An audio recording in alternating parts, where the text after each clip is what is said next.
જૂનાગઢ શહેરમાં છેલ્લા ઘણા સમયથી ચોમાસું જે કાર્યરત હતું ત્યારે સમજાય કે ચોમાસું હતું એટલે જૂનાગઢમાં રોડ રસ્તાની હાલત હતી દયનીય હતી, પરંતુ હવે તો ચોમાસું વહી ગયું અને દિવાળી ખૂબ નજીક છે ત્યારે પણ રોડની હાલત ત્યાં ને ત્યાં જોવા મળી છે. અને ઢોસા જેવા રોડો પણ જૂનાગઢમાં જ્યાં ત્યાં પેવર મારીને ઢોસા જેવા રોડને ખાડા ખબડા બોરી અને સંતોષ માનવામાં આવે છે અને મોટી મોટી ગ્રાન્ટો પાસ કરે છે, ટેન્ડરો પણ બહાર પાડ્યા છે, પરંતુ પૈસા નથી તો રોડ કેમ બનાવશે તેવા અનેક સવાલો પ્રજામાંથી ઉઠવા પામ્યા છે. અને જૂનાગઢના રોડ રસ્તા અતિ દયની હાલત છે અને રોડ રસ્તાની હાલત હજી દિવાળી છે તો ધોળિયા અને પેવર અને ઢોસા જેવા રોડની હાલતને ધોળિયા રસ્તાઓને ધૂળો ઉડતી હોય છે નજરે જોવા મળે છે. ચીતાખાના રોડના જે રોડ છે તે નજરે જોવા મળે છે. અને આજે રોડ રસ્તાના મુદ્દે જૂનાગઢના કોંગ્રેસના પ્રમુખ મનોજભાઈ જોશી અને વિપક્ષના નેતા લલિત પરસાણાએ મીડિયા સમક્ષ આજે માહિતી આપતા શું કહ્યું જાણો.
માતાજીની જેમ આપું સાહેબ, અમને તો હવે ખાડા છે બધી સારી.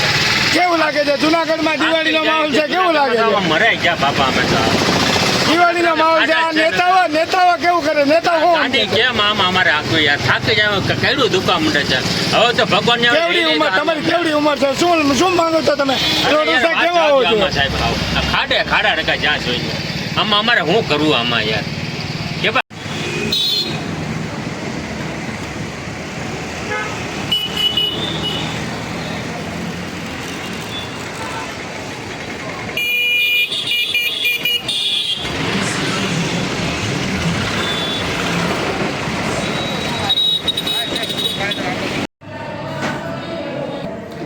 ખાસ તો આજે પ્રેસ કોન્ફરન્સ બોલાવવાનું કારણ કે આપ સૌ જોવો છો કે જુનાગઢ શહેરમાં રસ્તાઓની હાલત અત્યંત જર્જરિત અને દયનીય હાલત છે. આજે વાહન ચલાવવા તો દૂરની વાત છે, પણ ચાલીને નીકળી શકાય એવી પરિસ્થિતિ નથી. અત્યારે ધૂળની ડમરીઓ ઉડે છે. આ ડમરીઓ, આ ધૂળ લોકોના શ્વાસોશ્વાસમાં જાય, સ્વાસ્થ્ય ખરાબ થાય. તમે જુઓ તો જુનાગઢ શહેરમાં ઘણા એવા માણસોને કમરની અને કરોડરજ્જુની બીમારી થઈ ગઈ. એટલે અત્યાર સુધી તો સમજી શકાય કે ચોમાસાનું ઋતુ હતી એટલે ચોમાસામાં રોડ થાય નહીં. એટલે હવે ચોમાસું ગયા પછી આજે કોર્પોરેશન દ્વારા 270 કરોડના ટેન્ડર બહાર પાડવામાં આવે છે, પરંતુ અમારા લલિતભાઈ પરસાણા અત્યારે વિપક્ષ નેતા પણ આપણી સાથે છે. આંકડાકીય માહિતી તમામ ગ્રાન્ટની, ક્યાં કેટલી ગ્રાન્ટ આવી, કેટલી વપરાણી, તમામ આંકડાકીય માહિતી એમની પાસે છે. ઓન રેકોર્ડ અત્યારે કોર્પોરેશન આગળ માત્ર 67 કરોડ રૂપિયા ગ્રાન્ટ છે. એની સામે લોકોને દેખાડવા કે અમે કામ શરૂ કર્યું છે એવું દેખાડવા માટે 270 કરોડના ટેન્ડર બહાર પાડી નાખ્યા. હવે પરિસ્થિતિ થશે એવી કે ટેન્ડર બહાર પાડ્યા પછી કોઈ એજન્સી ફિક્સ થાય અને ગ્રાન્ટ નહીં હોય તો કોઈ એજન્સી કામ નથી કરવાની. એટલે છેલ્લા 8 વર્ષથી તમે જુઓ કે જુનાગઢની આવી હાલત છે. આવતીકાલથી અમે જુનાગઢના 5 એવા પોઈન્ટ કે ત્યાં અમે શહેર કોંગ્રેસ સમિતિના આગેવાનો ત્યાં કેમ્પ નાખીને બેસવાના. 11 તારીખથી લઈ અને 14 તારીખ 4 દિવસ સુધી અંદાજે 20,000 સહી એકત્રિત કરી 15મી તારીખે 20,000 સહી વાળું આવેદનપત્ર કમિશનરશ્રીને અમે સુપ્રત કરવાના છીએ. લોકશાહીમાં માથાની અને સંખ્યાની કિંમત છે. આપના માધ્યમથી હું લોકોને પણ અપીલ કરું છું કે આ અમારી આપણા સૌની સમસ્યા છે. જો આપ જાગૃત થશો, 20,000 સહીથી જો આવેદનપત્ર કમિશનરને સુપ્રત કરવામાં આવે તો કમિશનરશ્રી અને મેયરશ્રીની ખુરશી હલી જાય. લોકશાહીમાં સંખ્યાની કિંમત છે, એટલા માટે આપ સૌને વિનંતી છે કે આવતીકાલથી અમારું જે સહી ઝુંબેશ અભિયાન શરૂ થાય છે એમાં આપ સૌ સહી કરી અને આપ સમર્થન આપો. અમારે દોલતપરા ગેટ, મજેવડી દરવાજા, કોંગ્રેસ ભવન, અહીંયા આપણે ટ્રાફિક વાળો વિસ્તાર છે, ટાઉન હોલ, સરદાર સાહેબના સ્ટેચ્યુ આગળ, મધુરમ ગેટ અને અમારા જે 15 વોર્ડ પ્રમુખશ્રી છે એ પોતે એમના વિસ્તારમાં સોસાયટીમાં પણ આ સહી ઝુંબેશ અભિયાન કરશે.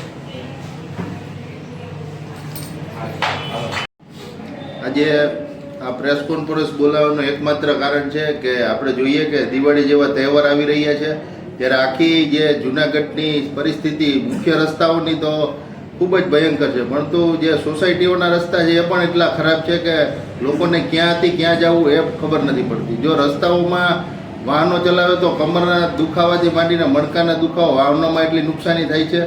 ઉપરથી ચાલીને નીકળે તો દૂરની ડમરીઓ એટલી ઉડે કે લોકો ચાલીને પણ નીકળી નથી શકતા. એવા મુખ્ય રસ્તાઓની અત્યારે હાલત છે.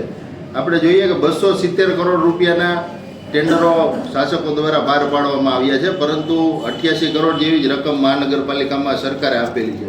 ત્યારે આ ટેન્ડરો ક્યારે મંજૂર થશે, ક્યારે કામ થશે, એને એવું લાગે છે કે 3 થી 4 મહિના જેવો હજી સમય નીકળી જશે. તો હજી પરિક્રમા હમણાં થોડોક શોર્ટ સમયમાં જ આવે, તો આ ક્યારે રસ્તા બનાવશે? આપણે ગમે ત્યારે શાસકને અમે હંમેશા એને સાથે રહીને હાથ પકડીને કીધું છે કે કામ કરો, જરૂર પડીએ તો કાન પકડીને પણ કીધું છે. અને હવે જો બહુ તમે અતિશય જનતાને અને કોઈ મોટા નેતાઓ આવતા હોય અને ગમે એ મંત્રી આવતા હોય તો તાત્કાલિક જે પેપર ઢોસા જેવા રોડ છે એ તાત્કાલિક પાથરી અને પાછા બિલો બનાવીને ભ્રષ્ટાચાર કરે છે. અને આ જે રોડ છે એ આપણે ખબર છે કે એક વરસાદનું ઝાપટું આવે તો સીધા તૂટી જાય છે, તડકો પડે તો ઓગળી જાય છે. એટલે આવી જે કામગીરી છે એની હિસાબે જૂનાગઢની જે જનતા છે ત્રાહિમામ થઈ ગઈ છે. છેલ્લી કેટલી દિવાળીઓથી આ લોકોએ જૂનાગઢની આવી જ પરિસ્થિતિ રાખી છે. ત્યારે અમે એક અભિયાન ઉપાડ્યું છે કે વોર્ડમાં દરેક જગ્યાએ જઈ અને લોકોની સહી દ્વારા એક અરજી કરાવીએ કે જો દિવાળી સુધીમાં તમે શાળા રોડ રસ્તાના પ્રાથમિક સુવિધા ન આપી શકો તો તમામ જે વેરો છે એ આ વર્ષનો જનતાને બાદ કરી આપો. એટલે આ અભિયાનથી લોકો વધુમાં વધુ જોડાય. લોકો આમાં લોકો માટેનું આંદોલન છે અને લોકોનો સહી અભિયાનમાં જોડાય. જે તમામ કમિશનરશ્રીને આ બધી તમામ જે સહીઓ થશે એ પ્રકારનું એક મોટું આવેદનપત્ર કમિશનરને આપવામાં આવશે. અને જે જનતા વેરો ભરે છે એ તમામ વેરો જો સુવિધાઓ ન આપે તો એને બાદ કરી દેવામાં આવે. એ પ્રકારનું અભિયાન છે. એટલે તમામ જૂનાગઢની જનતાને અપીલ છે કે અમે જોડાવ, જેથી કરી તાત્કાલિક આ લોકો સુવિધાઓ અમને પૂરી પાડે. ખાઈ ગયું ભાઈ, હાલા 100 કરોડ આવ્યા, કોણ ખાઈ ગયું? વેરો જનતા ભરે છે એટલે જે કામ છે એના માટે જ થવા જોઈએ. કોઈ પણ સેલિબ્રિટી હોય કે કોઈ પણ નેતા આવતા હોય ત્યારે આપણે જોઈએ કે મંત્રી કે મુખ્યમંત્રી આવે તો તાત્કાલિક રસ્તાઓ બને છે, પરંતુ વેરો મહાનગરપાલિકાની જનતા ભરે છે. એટલે એમના માટે જ આ જે તમામ રસ્તાઓ છે એને થવા જોઈએ. ન થાય તો એમના વેરો છે એ પરત જમા આપવો જોઈએ અથવા આગામી વર્ષોમાં વેરો બાદ કરી આપવો જોઈએ. લોકો વેરાનો બહિષ્કાર કરવા માંગે, શું કહેશો? લોકો તો વેરાનો વિરોધ કરે ને વેરાનો બહિષ્કાર કરશે, શું કહેવો?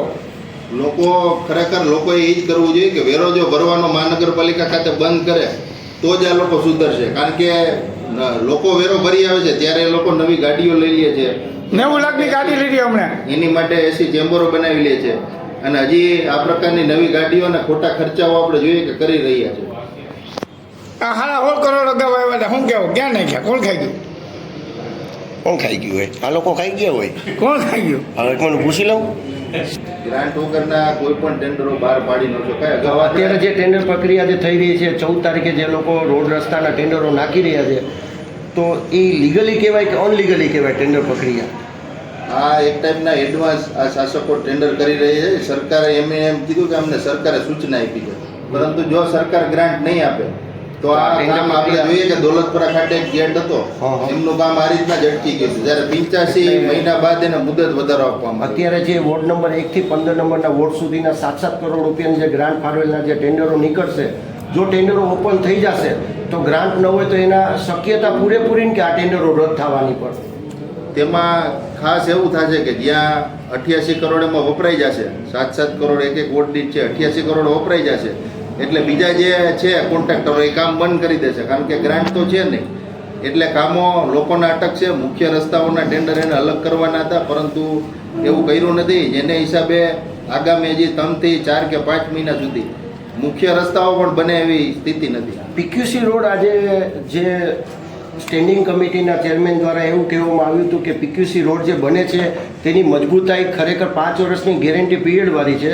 તો પીક્યુસી રોડ તો વર્ષો ત્યાં બને છે, તો જૂનાગઢ મહાનગરપાલિકાના લોકોને અને જૂનાગઢના લોકોને એનાથી વંચિત શું કરવા રાખે છે આ લોકો? અગાઉ આપણે જોઈએ કે જ્યારે પણ ટેન્ડરો બનાવવામાં આવતા ત્યારે મળતિયાઓને ટેન્ડર મળે એ મુજબના ટેન્ડરના નિયમો બનાવવામાં આવે છે, એ રીતની ક્વોલિટી લેવામાં આવે છે. કારણ કે મોટાભાગના આપણે જોઈએ કે જે કોન્ટ્રાક્ટરો છે એ બીજેપીના જ કોન્ટ્રાક્ટરો છે, એટલે એમની પાસે જે પ્રકારની સાધન સામગ્રી હોય એટલે એ પ્રકારના જ રસ્તાઓ અત્યાર સુધી લેવામાં આવતા. પરંતુ ત્યારે વિપક્ષ આપણે જોઈએ કે અગાઉના 5 વર્ષમાં વિપક્ષને આ લોકોએ બંધ કરી દીધું હતું અને સંખ્યાબળ પણ ઓછું હતું. એક વાતનો આક્ષેપ પણ એ પણ થાય, એ વિષય ઉપર તમે શું કહેશો કે ખરેખર એવડું મોટું ટેન્ડર એકસાથે મોટું પાડવું જરૂરી હોય છે કે વોર્ડ વાઇઝ પણ કરવું જરૂરી હોય છે? કઈ રીતે?